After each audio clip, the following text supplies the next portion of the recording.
Okay, so let's get to it because we're about a month away from the Olympics in Tokyo, and officials there just decided that some local fans can come and watch the athletes compete. So they're going to limit the attendance to 50% capacity. But here's the caveat. Fans will not be allowed to cheer. Nope. Meantime, for the first time in history, the first openly transgender athlete qualified for the games. Laurel Hubbard lifted 628 pounds twice to qualify in the women's super heavyweight lifting category. She's representing New Zealand, and she says she's grateful and humbled by the kindness and support she's been given. But as you can imagine, and I'm already reading your comments, her qualification has split many folks, including our DBL Nation. Some supporters say that they support her. Others say it's unfair. Now, one Belgian weightlifter who will likely compete against her said, quote, "Anyone that has trained weightlifting at a high level knows this to be true in their bones. This particular situation is unfair to the sport and to the athletes." While another person tweeted, "I am in awe of Laurel Hubbard's courage. This is such an incredibly important decision for moving towards more inclusive sports." Erica, what did you make of this? I'm going to be honest, I really hate this topic.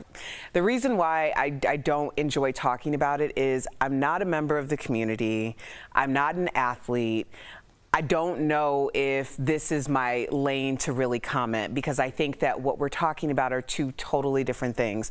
We're talking about people who are talking X's and O's in terms of being in sports. You're talking about another conversation in biology. I guess there's three things, because the third is you're talking about equity and inclusion.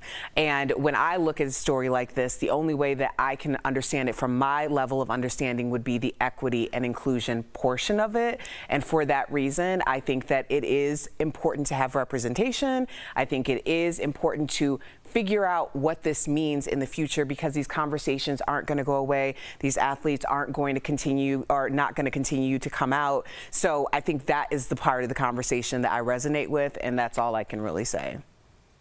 Jeff, how do you feel? That was like a matador. You dodged that one. You dodged that one. It's true. It's true. But I totally get what you're saying. You got to walk a tightrope with this, right? And none of us are doctors up here. We don't have anyone from the community representing. And I do want to start by prefacing, I do support trans and their athletic movement and all that. You have to start this conversation.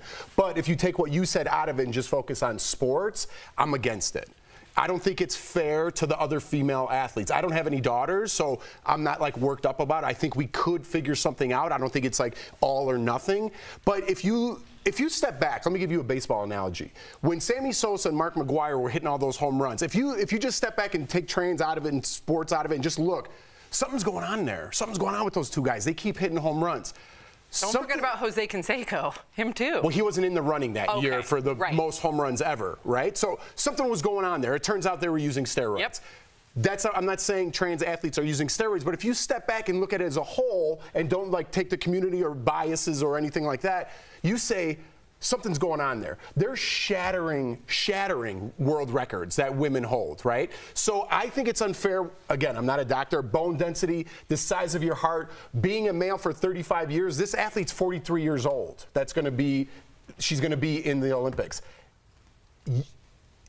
If she was a man, she would never make it to the Olympics. Yep. And a lot of these athletes, I know I'm going to keep talking because I can't do it in one sentence. I know. A lot of these athletes failed the Olympic trials for males in 2017 and then went on to shatter records in 2019 as a female. But we have to, listen, I hear everything you're saying, especially coming from a former Olympic level athlete like I was. However, I do know that the International Olympic Committee, I know this committee like the back of my hand because we used to get tested as swimmers for blood doping, for steroids, for everything. So I do know that the International Olympic Committee do everything possible to make it a fair sport. So if the International Olympic Committee believes that she is legally qualified to compete in the games, all things being fair, then I'm going to support it. And I know that they have a lot of data to support that, whether it means that they have to be on hormone replacement therapy for 4 years, whether it means that they fully transition for 4 years, whether it means all these things under the sun, they make sure that it's as equal as a playing field as they can. So therefore, they're the experts. We don't have any experts here. I'm going to look to them as the experts and say, good for them, this seems fair, so I'm going to support it. But I don't think the trickle-down effect, that's the top level, right? We have scientists and doctors supporting that. When it comes down to the NCAA, it's different. When it comes down to high school, it's The different. NCAA adopts the IOC. But how much are they following They this, are. right? But 1,000% they are. I don't know about high school. I'm saying how much do they get after it, right? Just like testing in the NCAA. And then in the high school level, it's also happening, right? And But it's not an epidemic, though. It's not an epidemic. No. But I'm just pointing out facts. Like It's a Fallon nuanced Fox, who Joe conversation. Rogan got in a lot of trouble, was a transgender athlete and caved in a female's skull. That's real. Right. She got in a fight in the ring and caved in a female's skull. Something's wrong with that. And I'm not saying These are they should never small- fight. Right. I'm saying we need to find something, work something else out here. I think it's good that we have the conversation. We're going to move on to the next story because I know you have a lot to say about this next I wanted story. to hear Tori's story. Okay. Actually, I'm actually going to go. I think the diplomatic thing is what you said was smart. Is it feels unfair to me. I'll say it from my heart, but I also know the experts. But I also know I have no representation in this, and I'm not an expert. Okay. So it's like I'm being a lawyer, a fake lawyer, and just stepping away. You're Switzerland. I'm Switzerland. Wow, I both know. you guys. I No, know. I'm glad we had the Get out of the conversation because everybody's having it. So it's good that you And we'll talk keep about having it, them, and we yeah. all We'll support keep having trans them. rights here. But it's important was a good to conversation. dive deep and explore the conversation, Yes. as we know that you all are as well.